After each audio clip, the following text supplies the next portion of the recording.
예, 반갑습니다. 수원시장 염태영입니다. 오늘 우리 그 미래자치분권연구소 원료 포럼에서 제가 발표할 수 있게 돼서 매우 기쁘게 생각합니다.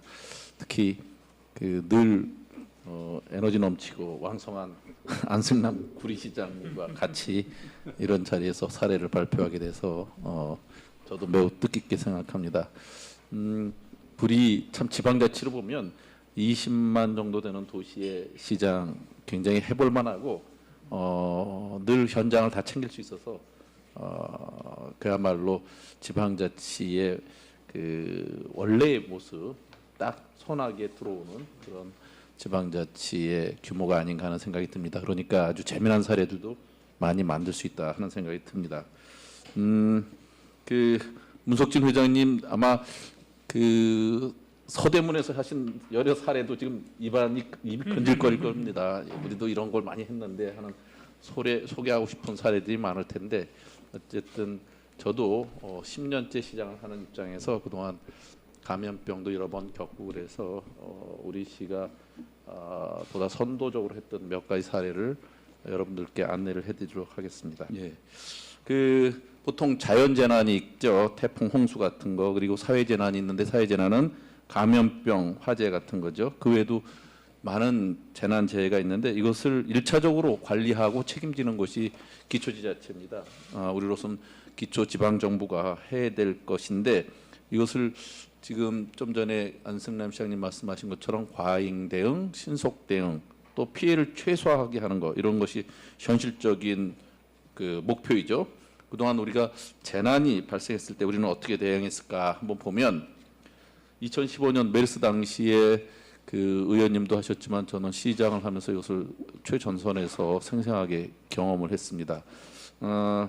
메르스가 발생 당시 급속도로 전파될 때 그 당시 정부는 속수무책이었습니다. 정보를 감추기에 급급했고 시민들 불안 또 정부에 대한 불신 날로 높았죠. 그래서 그 당시 지방정부가 갖고 있는 권한도 없고 또 골든타임을 놓치는 경우가 비일비재하다 보니까 한밤중에 그때 당시 서울시장님이 긴급 기자회견을 통해서 이것을 정부에 촉구하고 그 이후부터는 우리가 병원도 폐쇄하겠다는 자세로 강력히 대응을 우리가 직접 하고 나섰습니다. 그 메르스 때 우리 시가 했던 일을 보면 그 이후에 뼈저린 반성과 그리고 평가를 하면서 감염병 관리팀을 보건소에 신설을 했습니다. 이것이 얼마만큼 이제 우리 사회에 충격으로 다가올 수 있는가를 미리미리 대응하는 것이 필요하겠다 해서 그 전까지는 이런 것을 대응하는 보다 전문적인 기구나 인력이 보건소에 거의 없었거든요. 그리고 또 하나는 대학 병원 그리고 의사회, 간호사회, 약사회 이런 분들을 총망라해서 소형 거버넌스 조직인 굿모닝 메디 포럼을 구성을 했습니다. 그래서 감염병 대응 상시 소통 시스템을 구축해서 정기적으로 감염병 예방에 대한 논의를 하기 시작했습니다. 이것이 격월로 지금도 계속 진행되고 있습니다. 그리고 또 하나는 메르스의 모든 과정을 백서로 담아서 일성록이라는 걸 제작을 해서 이것을 그 이후부터 모든 감염병 대응의 매뉴얼로 만들도록 했습니다. 이번에 코로나 사태 때도 우리 정 총님께 제가 직접 전달했는데 많은 지자체에서 이번 코로나 사태가 터지자마자 이것을 요구를 해서 사실은 품절이 됐고 그래서 그 이후부터는 USB에 담아서 드리고 있습니다. 2월 5일 날 수원에서 두 번째 확진자가 발생했을 때인데 보니까 첫 번째 확진자와 두 번째 확진자가 같은 건물 안에 있어요. 이거 정말 걱정이 되더라고요.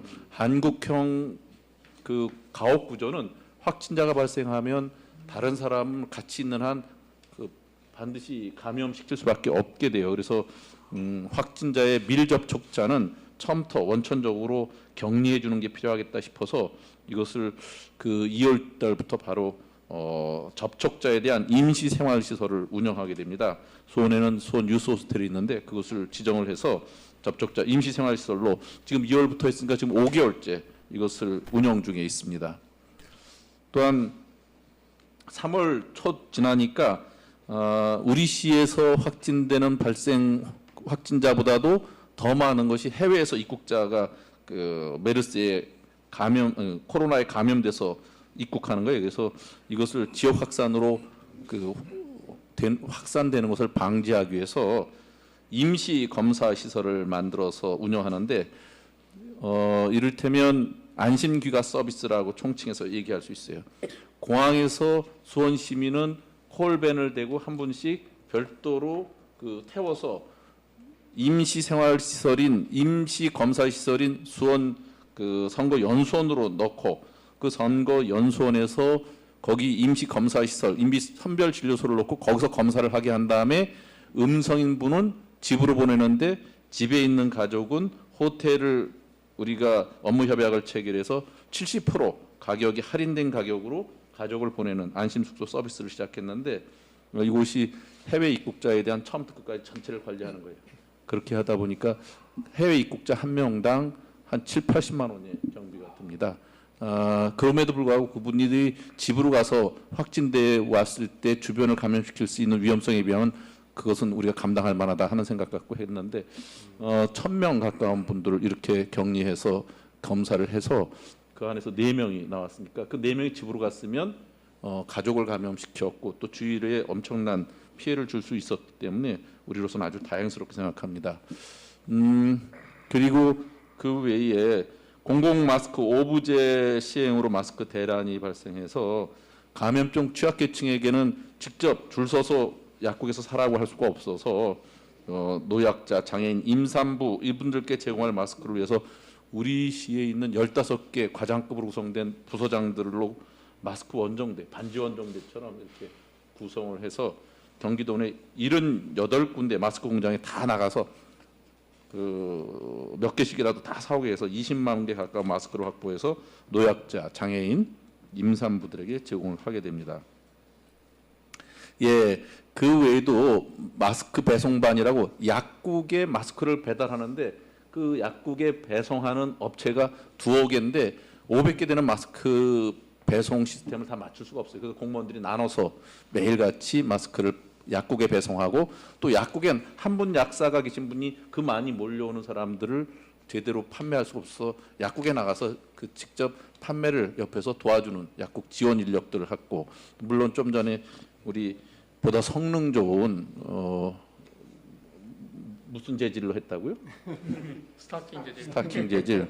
예, 저희는 그냥 천 마스크로 만들어서 그 천 마스크 앞에 필터를 껴서 넣는 걸로 우리 시민들 자원봉사자들이 한 거죠. 대부분 지자체들이 했던 것으로 알고 있습니다. 이렇게 기초지방정부들이 지역 실정에 맞는 창의적인 방역 그리고 경제 정책들을 선도한 것이 저로서는 너무 기가 막힙니다. 기적 같은 일입니다. 왜냐하면 기초지방정부들은 재정 자립도도 형편없고 권한이 부재한 상황에서 이런 이할 자체의 기적이다 이렇게 얘기를 할 수 있습니다. 코로나를 겪으면서 우리 정부는 또 한 번 진화하고 있다는 생각이 듭니다. 그 와중에 우리가 그전부터 요청했던 코로나 3법이 국회를 통과하면서 기초지방정부도 역학조사관을 채용할 수 있는 권한을 갖게 됐습니다. 근데 지금 이것은 메르스 때부터 요청한 건데 그 이후 5년 만에 개정된 거예요. 그러니까 지방자치 정신을 이미 갖고 있었다면 이번에 코로나도 초기부터 훨씬 더 효과적으로 대응할 수 있었다 하는 말씀을 드립니다. 전국에 방역의 컨트롤 타워 아주 훌륭히 수행한 질병관리본부가 있죠. 이번 코로나 사태를 겪으면서 중앙정부가 질병관리청으로 승격시키겠다는 발표를 했는데 저는 환영을 합니다. 그런데 질병관리청 소속으로 또 권역별로는 질병대응센터가 생겨요. 그렇게 되면 지방정부도 감염병 대응 역량을 강화하는 감염병관리센터를 신설할 수가 있는데 이것이 기초지자체에 감염병 대응할 수 있는 시스템까지 만들지 않으면 머리만 커질 수 있어요. 저는 그래서 중앙정부에 꼭 요구하는 게 이것이 그 지역의 의료 보건 시스템을 획기적으로 강화하는 데 기여할 수 있도록 유기적으로 연계되도록 대응 체계를 만드는 구조로 가야 된다 하는 것을 꼭 좀 부탁을 드리고 싶습니다. 모두가 지금 이제 포스트 코로나를 얘기를 합니다. 코로나가 우리 사회에 던진 질문에 새로운 패러다임으로 대답을 해야 될 거거든요.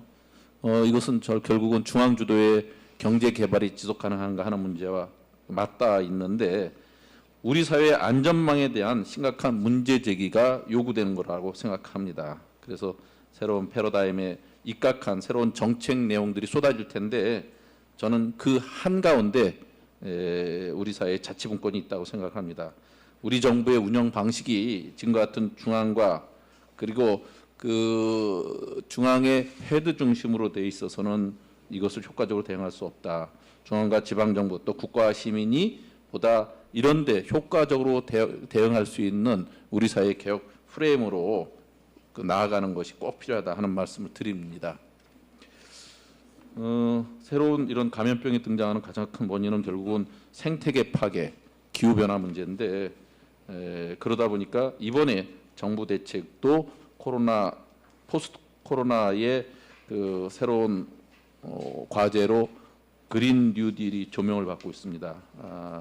우리에게 그린 뉴딜이라는 것은 결국 기존의 중앙 집권형 에너지 시스템에 대한 근본적인 문제 제기에서 출발한다고 생각을 해요. 원자력 발전이나 화력 발전 이런 건 대규모 시설이기 때문에 국가 통제에 집중된 권력이 필수적으로 수반될 수밖에 없어요. 그러다 보니까 이것이 앞으로 그 포스트 코로나 시대의 에너지 정책으로 가는 것은 절대적으로 옳지 않습니다. 왜냐하면 기후 변화 문제를 꼭 유발할 수밖에 없기 때문에. 그래서 저는 그린 뉴딜이 지향하는 재생 에너지 시스템으로 지역의 자연, 지역의 여건, 또 지역 주민의 삶 여기에 양식에 기반한 그 지방 또 지역 분권형 에너지 정책과 그린 뉴딜 정책이 나와야 된다 하는 말씀을 드립니다. 지난 6월 5일 환경의 날 때 전국의 226개 기초지방정부들이 모여서 기후위기 비상선언을 선포했습니다. 우리나라 모든 기초지방정부가 참여한 최대 규모이고 최초 선언입니다. 그래서 지역주도의 그린 뉴딜이 성공하려면 지방분권과 동행이 되어야 되고 또 지역이 갖고 있는 이번 코로나 사태 때 보여줬던 창의성 또 지방정부의 역량 이런 것들이 중앙정부와 제도적으로 뒷받침이 잘 돼서 그린 뉴딜의 성과를 만들어야겠다 하는 생각이 듭니다.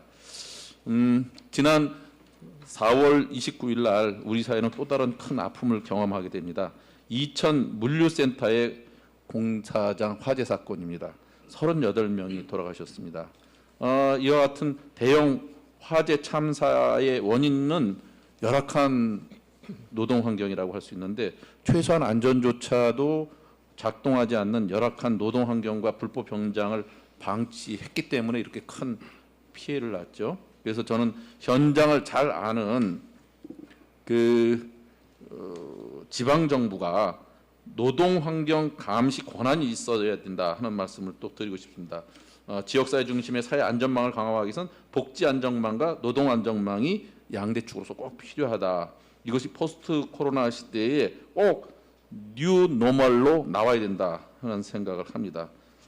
복지는 늘리기만 한다고 이것이 해결되지 않습니다.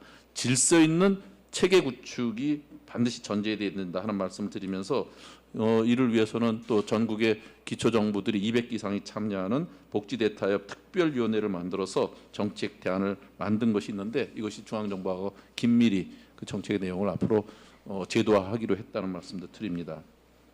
결국 이렇게 우리의 문제를 해결하기 위한 가장 효과적인 방법은 분권 개헌과 지방자치법 전부 개정안 이런 것을 통해서 기초지방정부들이 현장 대응력을 높이고 또 현재 우리가 갖고 있는 기후위기와 또 에너지 위기 그리고 감염병의 빈발 이런 것을 막을 수 있는 포스트 코로나 시대를 대비하는 분권 개혁 운동을 통해서 지역 실적에 맞는 현장 대응력을 갖추고 에너지 분권까지 나아가야 된다 하는 말씀을 드립니다. 아마 이런 것들이 이제 본격적으로 논의하는 시기에 접어들었습니다. 뉴 노멀의 시대 저는 한국형 K 방역이라고 세계적인 모델이 된 밑에는 지방 정부들이 창의적으로 대응한 현장의 노력들을 잘 엮어서 그것을 보다 효과적으로 이제 그 제도화시킬 수 있는 지방분권의 실현을 통해서 감염병 위기 시대에 대응토록 해야 된다 하는 말씀으로 제 발표를 마치도록 하겠습니다. 네, 감사합니다.